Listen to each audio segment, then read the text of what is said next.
Hello everyone. My name is Sydney Morgan. Welcome back to my channel. In today's video, I wanted to sit down, have a drink, and kind of relax and just get to talking about some weird shit. And by that, I mean that my video is going to be something fun. It's going to be the top 10 craziest facts about serial killers. I know that I said that I didn't want to do any like super popular cases, but I wanted to do something about popular serial killers, but I wanted to do like a twist on it. And this, I have no idea what this is. This is like a mixture of like 6 different drinks that I made into one. So let's go ahead and get started. Obviously, if you're here and you're watching my true crime stuff, then you know true crime. Dahmer is one of the #1 most known serial killers in the United States. The forever favorited Jeffrey Dahmer's crimes took place between the years 1978 and 1991. He had 17 victims in total. He mainly targeted young men. He was apprehended in July 1991 for murdering those 17 boys and doing all kinds of weird shit to them. Like, I'm pretty sure he liked to like drill holes in their brain, put acid in to make them like super zombies or something. He also ate people, and that's creepy.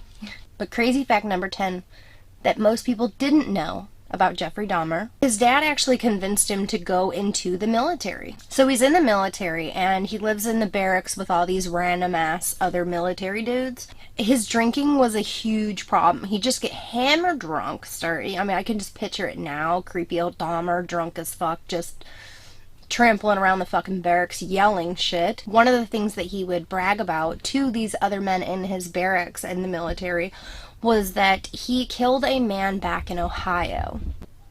But apparently Dahmer seemed like he was so full of shit because not one single person in the barracks believed him. When he would talk about murdering somebody back in Ohio, they would all laugh and say, "Jeff, you killed no one. You didn't kill anybody." He actually drugged 2 of his fellow military men and he raped them. His higher superiors were like, "Well, you can't do that. That's not a thing that you're allowed to do. You can't just drug and rape boys. So we're going to go ahead and get rid of you." But they didn't just get rid of him. They actually gave him an honorable discharge from the military. Which I know the military has like their own set of rules and everything, but an honorable discharge, really, you should have locked the man up then. It would have saved, I think he had 17 victims, so he already killed 1. It would have saved 16 people's lives. Y'all screwed up. Should have locked him up. And as we all know, Dahmer didn't make it long in prison because he was beaten to death by another inmate who claimed that God came to him and told him to murder Dahmer. I think he was beaten with like a crowbar or a pipe or something. Not a whole lot of loss there.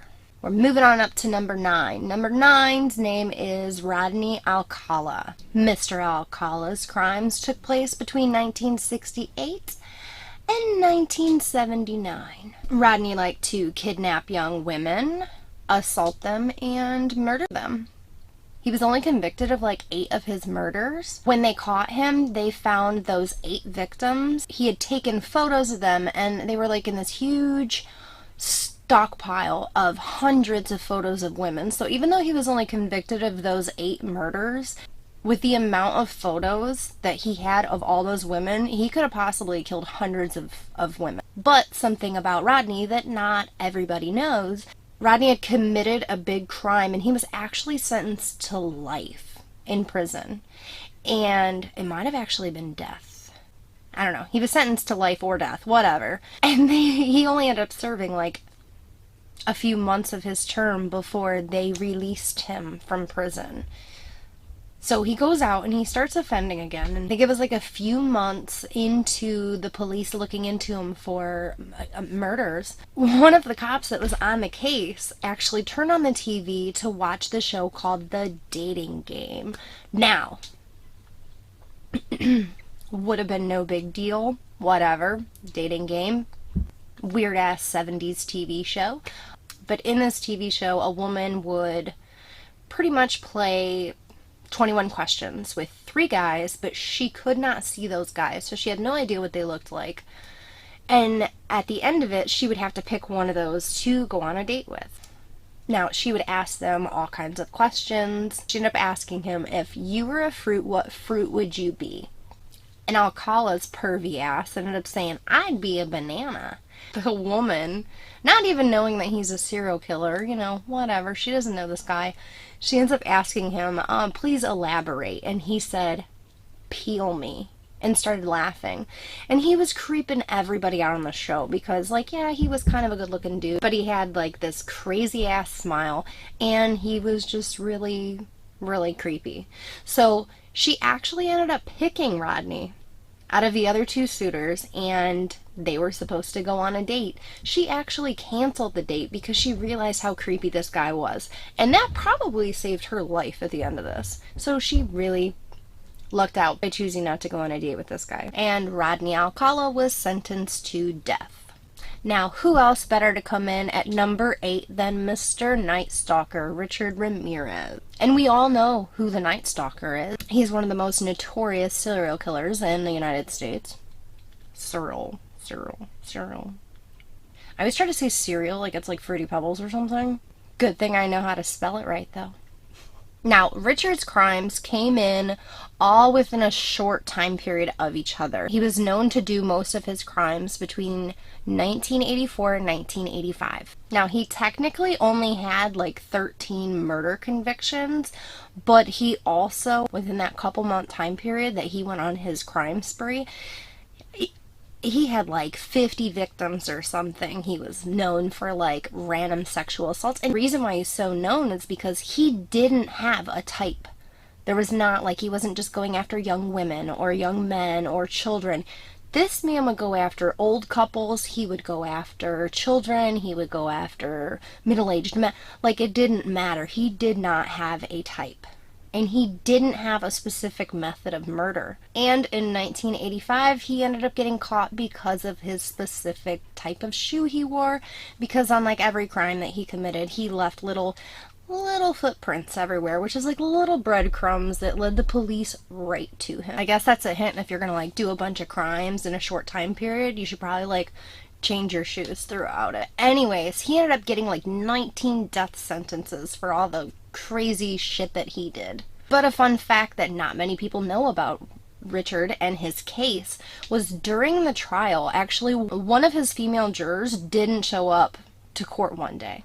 And a few hours later, they actually found her shot dead. All the other jurors are freaking out, thinking that somehow from in his jail cell, Richard Ramirez was able to knock out one of his juror members. So they're freaking out, thinking that he's doing this and that they could possibly be next, when it turns out that it was actually her boyfriend.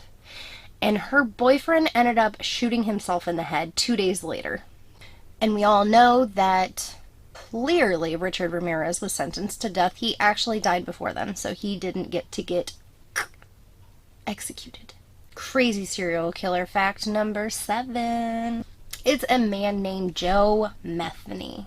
He used crack cocaine, heroin, and liked to drink lots of alcohol.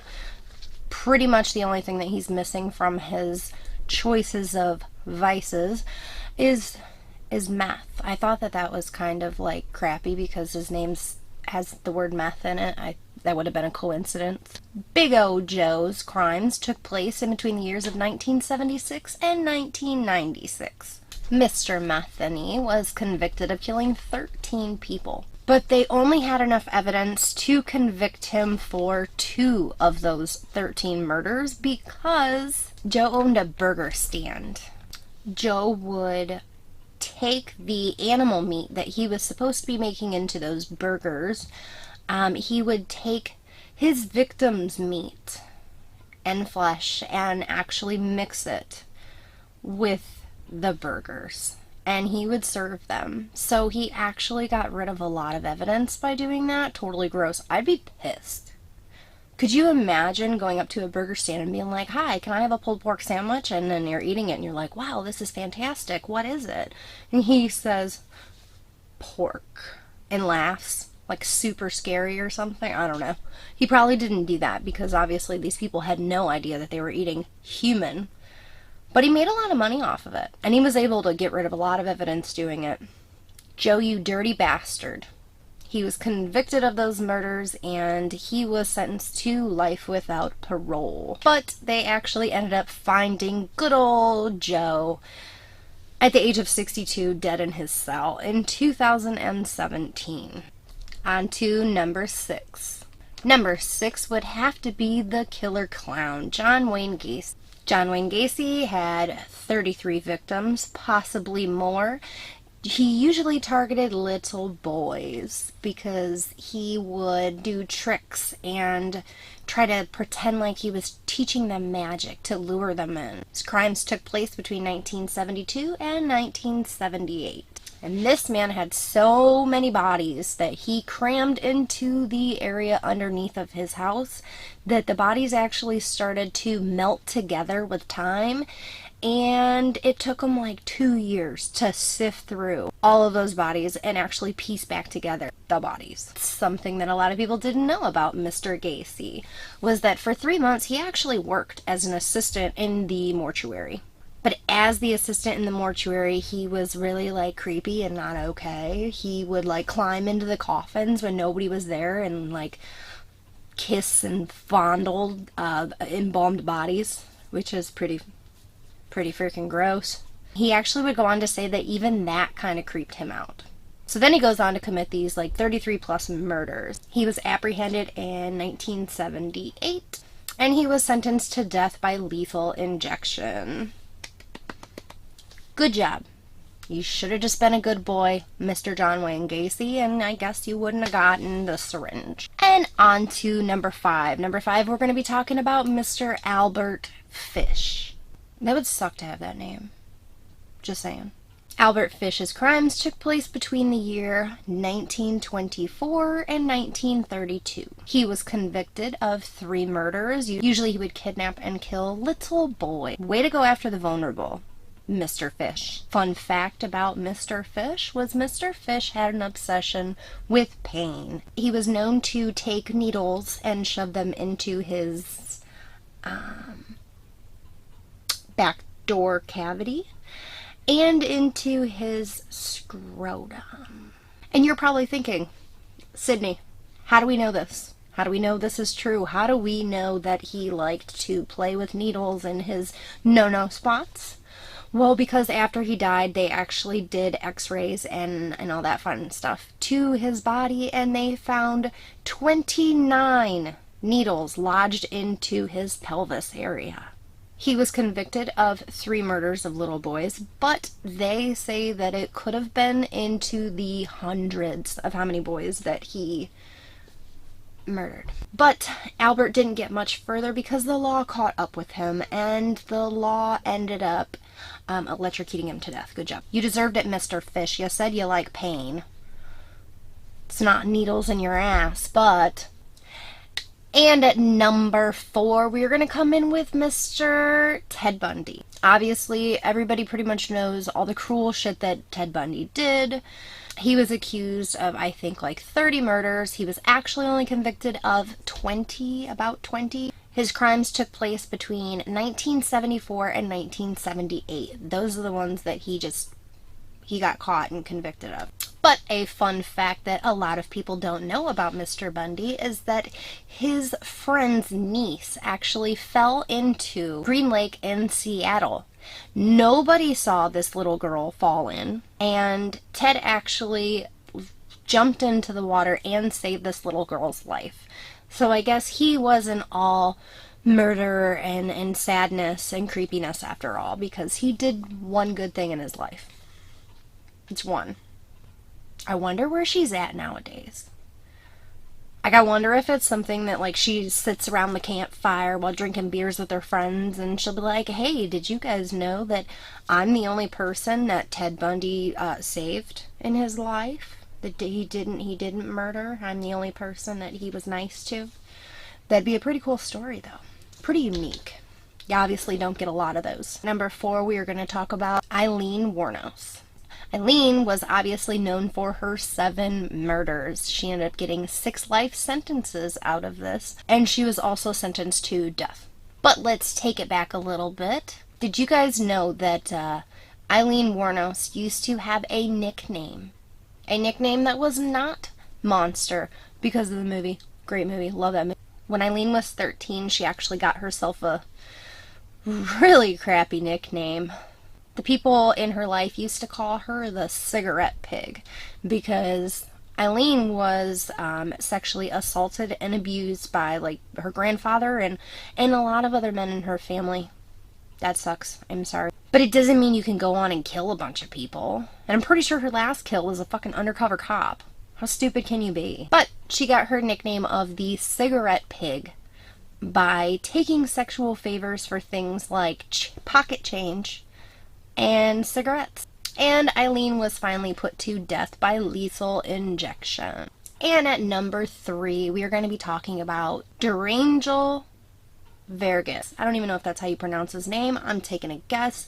I sucked in English. I do apologize. But for the sake of you guys having to hear me try to pronounce his name again, we're gonna call him Dude. So this dude had 14 victims between the years of 1995 and 1999. And this dude was known for eating his victims. I never understood that because I don't look at people and be like, yeah,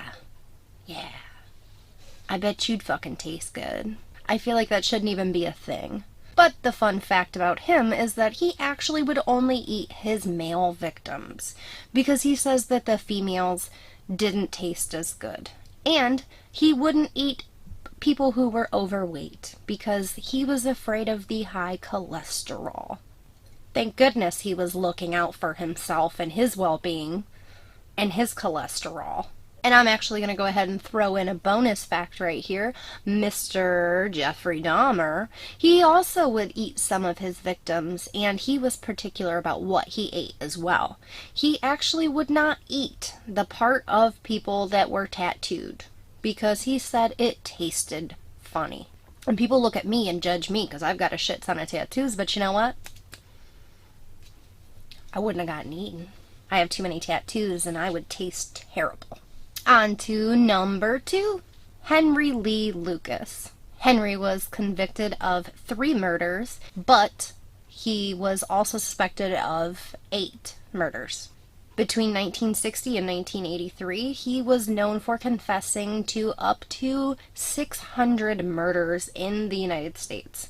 But people started putting it together like, okay, if you're over here and you kill this person today, you can't be all the way across the country and killing another person the same day and then the next day be back over here and then up there. And so they figured out that he was just doing it for attention. He was loving the attention. He actually told the Texas Rangers that even his home life, he didn't get treated that well. He would give confessions for stuff like McDonald's and stuff. Yeah, you shouldn't do that. So he was technically convicted of only 3. But the fun fact about Mr. Henry Lee Lucas is that he had an accomplice. His accomplice's name was Otis Toole. Otis Toole was known for, I guess, eating his victims on the barbecue. He would barbecue his victims and eat them.